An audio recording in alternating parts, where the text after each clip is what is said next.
Hello, and thanks again for joining us on another episode of Mid-American Gardener. I'm your host and Master Gardening Intern, Tinisha Shade-Spain. And tonight we're going to shake things up a bit. We're not going to take viewer calls, but don't worry. We've got lots and lots of wonderful show and tells that our panelists have brought in, and also questions that you sent in that they are going to answer for you. So let's just go ahead and jump right in. We'll have them introduce themselves and tell you a little bit about what their specialty is and what they're into. So Kelly, we'll start with you.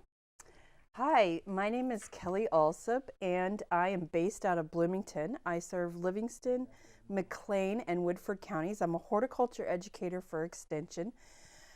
My current passions are pollinators, butterflies, invasive insects, anything creepy crawly.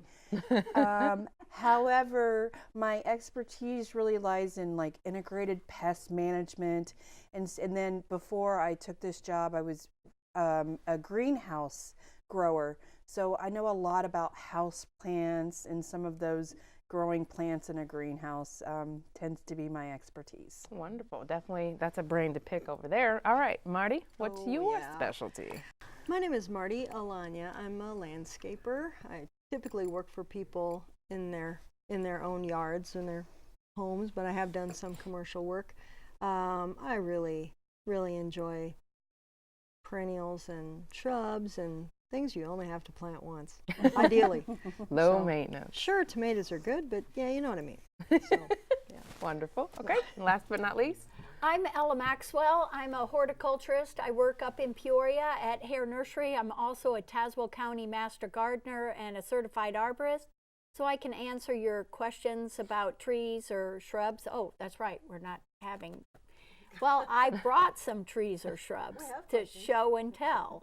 So I'm looking forward to sharing knowledge with our viewers. Wonderful. Okay. All right. Well, let's just jump right in then. Kelly, we'll start with you. Show and tells. We're talking about stink bugs. Yes, the first thing that I wanted to talk about is brown marmorated stink bugs. This is unfortunately not a good bug. It's an invasive species. It came to Pennsylvania in the 1990s, but it has definitely made it to Illinois. And how most of you are going to see this insect is you're going to see it coming into your homes during the winter and hanging out. Fortunately, they don't reproduce inside your home, so they're just there hanging out. And the strategies that horticulturists or entomologists tell you to get rid of this stink bug is to vacuum it up, crush it, or another thing is prevention, which means you go through and caulk everything in your house. But if it's winter, they're already in there and they're overwintering. They like to overwinter in like cliffs or tree trunks, so the next best thing is your house. Unfortunately, when you do suck them up in a vacuum cleaner, they do what stink bugs do, they stink. But even though they are a pain to have in your home, they are a potentially really bad pest for organic fruit growers or for gardeners and landscapers, because they're going to get on some of our ornamentals and some of our fruits. They are a potential pest for soybeans too, but they're guessing, the entomologists at the U of I are guessing that when a farmer takes care of certain pests, they're going to get rid of the brown marmorated stink bugs, like say they're going to control Japanese beetles. In turn, that's going to get rid of them. So, I mean, I hate to say it that, it's gonna be here. We're gonna have them. Eventually, U of I is gonna have to do more research to help those fruit growers and those homeowners learn how to deal with these invasive species. But right now, you're probably seeing them in your house and wondering what they are. Yes. And we do have a map. And this map shows all the counties where brown marmorated stink bugs have been located. So if you see one in your county and your county does not have a blue is not colored in blue, then maybe you need to take a specimen to the extension office or send it to the plant clinic at the University of Illinois. They are so bothersome. And they all just hover right by the door, just waiting to get in, and they're crawling up the windows. All down my Facebook feed, it was a couple weeks ago when they were really bad.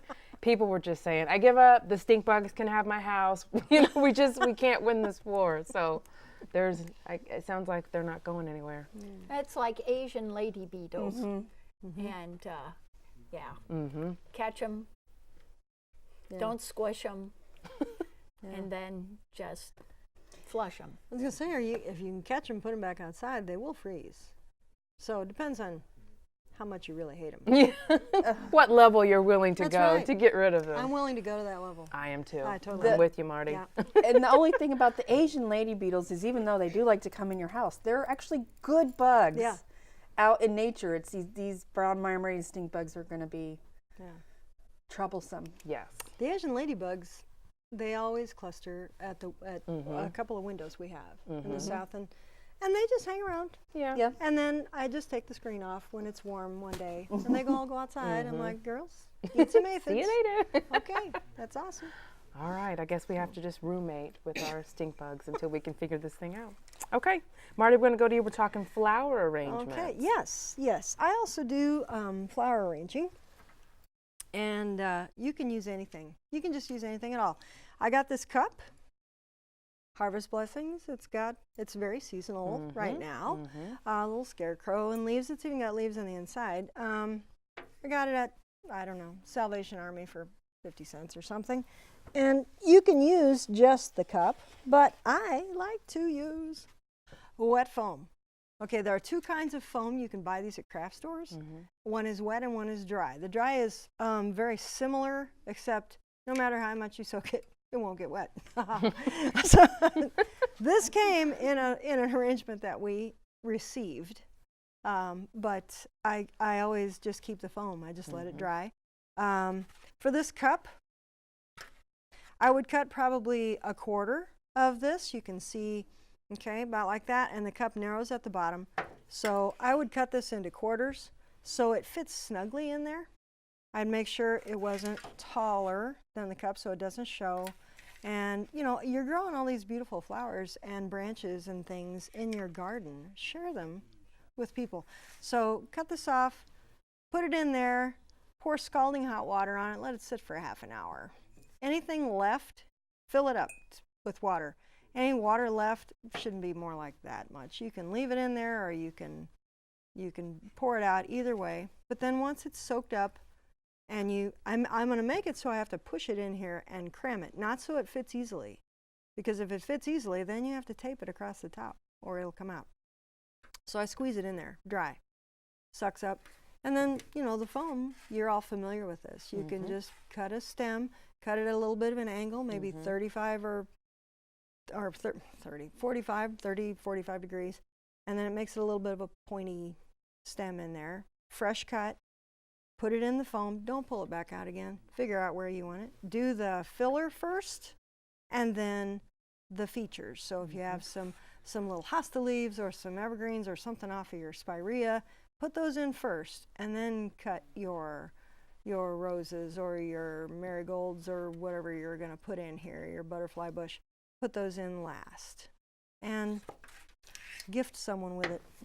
So it's very easy. And I'll tell you, the foam makes it so much easier, because you put them in and they stay. It's awesome.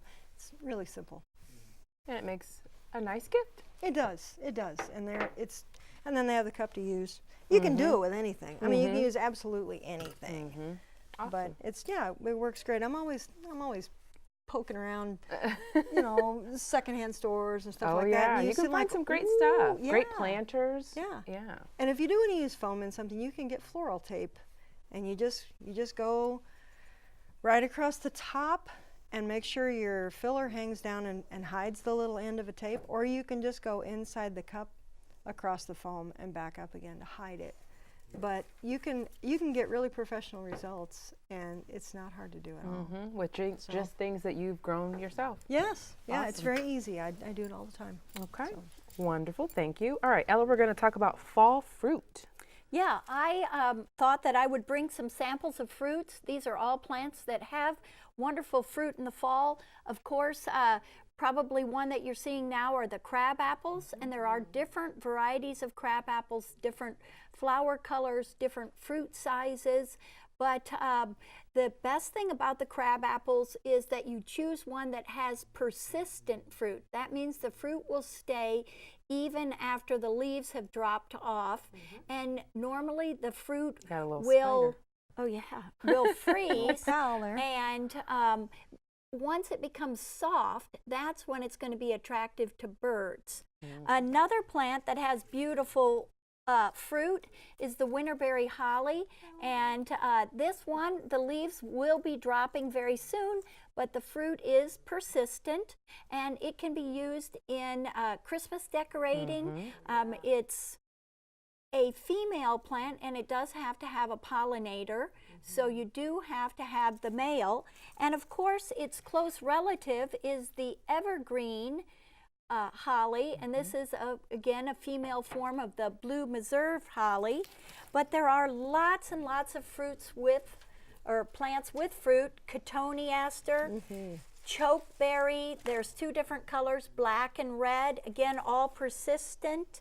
And this was the gray dogwood at my house. It has a white fruit. There's very little fruit left because the migrating robins right now and flickers are feeding on this, so they pretty much picked my tree bare. But evergreens also can have fruit. We see the common juniper here with a beautiful fruit display. So pretty. Wonderful for holiday decorating as well. And of course, this is the fruit that is going to be planted by the birds, and this is what comes up along the interstate.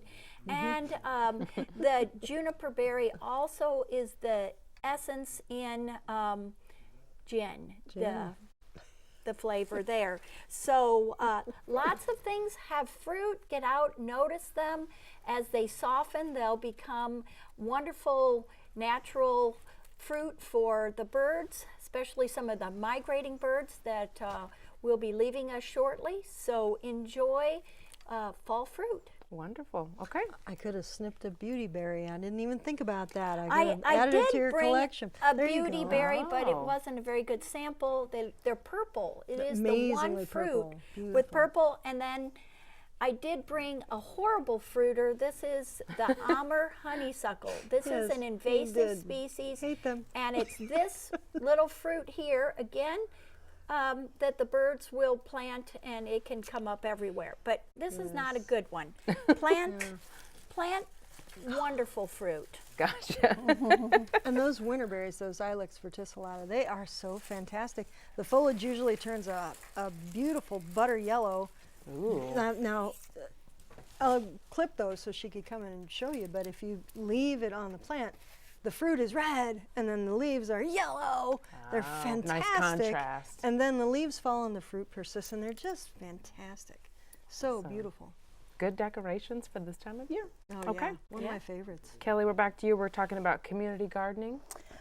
Yes, definitely, because I'm a horticulturist with Extension. I work with master gardeners all of the time. And one of the things that we commonly get asked is how can we start up a community garden?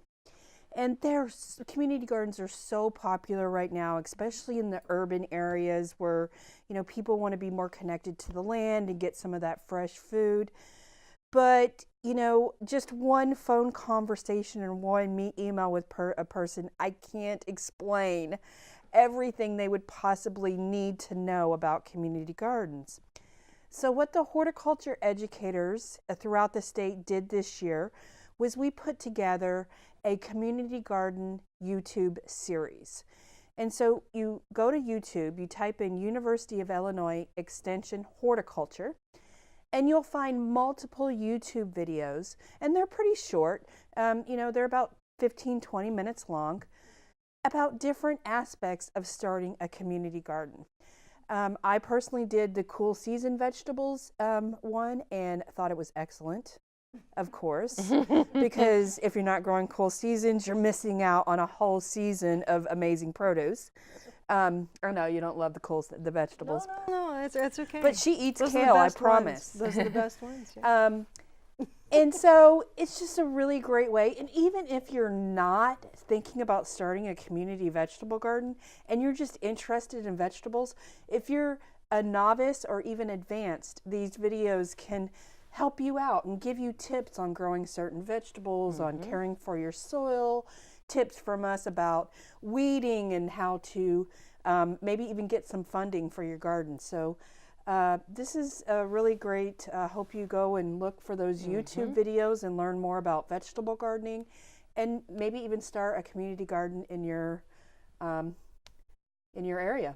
Nice. Well, you know, the one thing is that most all communities already have existing gardens, and they're always looking for volunteers. I know in our area that is the case. Some of them are church-based, and it's a great way to meet people, to feel connected, to be involved.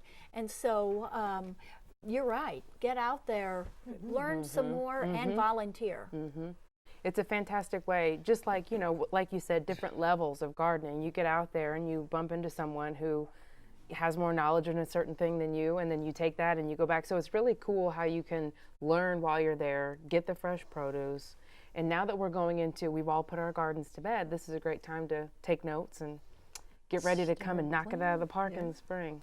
And learning some of those techniques that we just have inherently learned over our careers, but learning those techniques through these YouTube videos, you could have so much more produce. Absolutely. Then you know, you could have hundreds or thousands of pounds of produce versus, you know, just kind of winging it. Absolutely. Okay, wonderful. All right, so Martie, you're going to talk to us about reusing, keeping things. Reusing. Yes.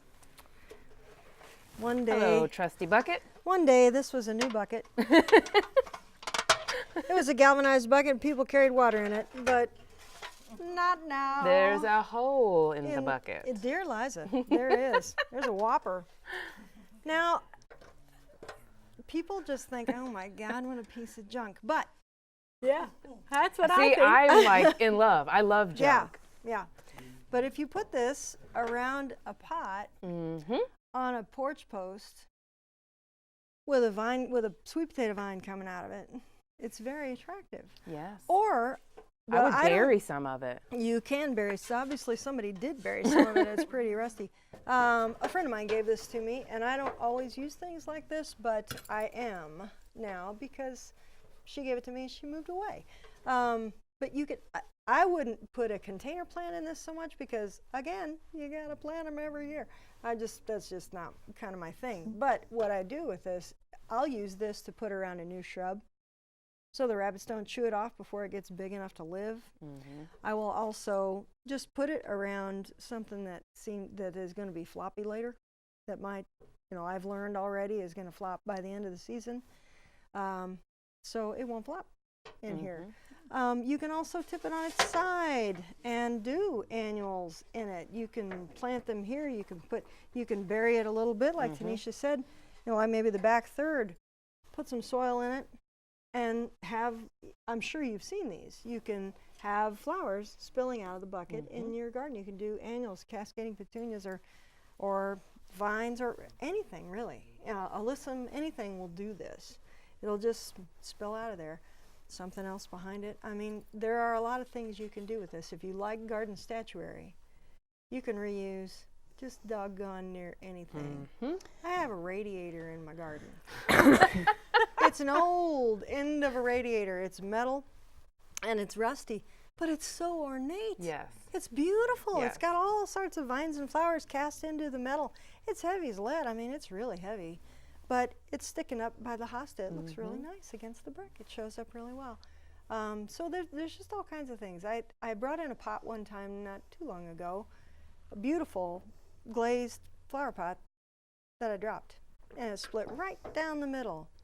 So I took the two halves, set them on the ground, different parts of my garden. Now I have toad houses. And the gloss, the color is so pretty. It's kind of a aqua turquoise. It's got some yellow in it. So before you throw things away, I'm sorry to my husband Bill, who wishes I'd throw more stuff away. Sorry, Bill. You know, I'm reusing it. Absolutely. Reduce, reuse, recycle. Absolutely. Use I've it been up. on the hunt for one of those old, heavy bed pans. I've been looking at some antique shops. I want to weird. plant. I know. Hey, you just had a rusty bucket, so I think we're You know, Tanisha, I don't kindred know. spirits. I don't know about a bedpan, but I think I could set you up with an old toilet. How does that grab you? Ooh. Oh, yeah. Well, I tried that one and it didn't fly with my husband. so- And bottom. Come Nobody on. should be doing that outside. Martie, do you know what I call that? I call that wabi-sabi gardening. Have you heard of it before? No. Wabi-sabi, it's Japanese, forgive me if I got the origin wrong, but it's the embracing the beauty of nature and old age. There you go. So if like you have a door that starts to chip paint, you're like not going to do anything to it. there you go. Or you're going to get something old and bring it into the garden. Yeah. So it's There like you the beauty go. of Yes. the See? beauty of nature and old. Wow. Wabi-sabi. There, you're wabi-sabi and Wabi-sabi. didn't even know you were. Oh man, I have a new excellent. title. I love You just that. learned so much on this show. You do. Use it up, wear it out, That's make right. it do or do without. That's what I grew up hearing that. My parents came out of the Depression. So. All right. All right, Ella, we're back to you with some cones. That's right. I brought show and tell with cones, and this is a way that you can identify evergreens. This would be one way to do it. So if you're out at a park or something and you can look on the ground or you can look up in the tree and you can see the different cones. And so each evergreen is going to have its own distinct cone associated with it, and these are just some of the different cones that I brought. So this is a spruce cone. This is from the Norway spruce, and some of the other varieties of spruce have little bit smaller cones. This is from a Serbian spruce, but again, white pine, this is from a pine. A lot of times the white pines have a lot of resin on them. They're kind of sticky. Austrian pine, again, each one, Scotch pine, a little smaller. I brought a hemlock here with very small cones. Again, another nice little, well, this is a very large evergreen, potential to be very large, but it can take some shade. I've got, this is a Japanese white pine. On this plant, the cones will stay on for a number of years, so you can have a lot of cones on the plant all the way out along the branch. Douglas fir, again, little wings on its cones, so a little bit different, and the Douglas fir is nice. Its foliage is scented like citrus. It's kind of interesting. And then our last is, this is a bald cypress.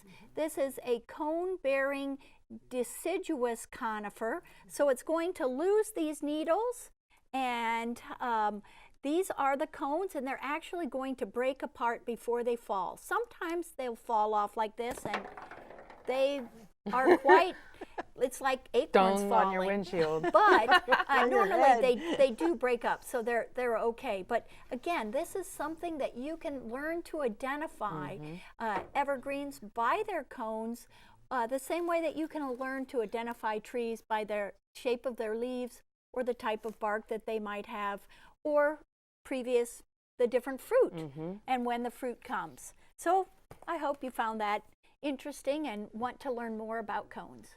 And they make great decor, centerpiece decor. Sure. Just in the box. I know, you Right, could just like that. Put that right there. Put it in with your, and they have huge sugar cones that don't grow around here, but those are decorations for Christmas as well.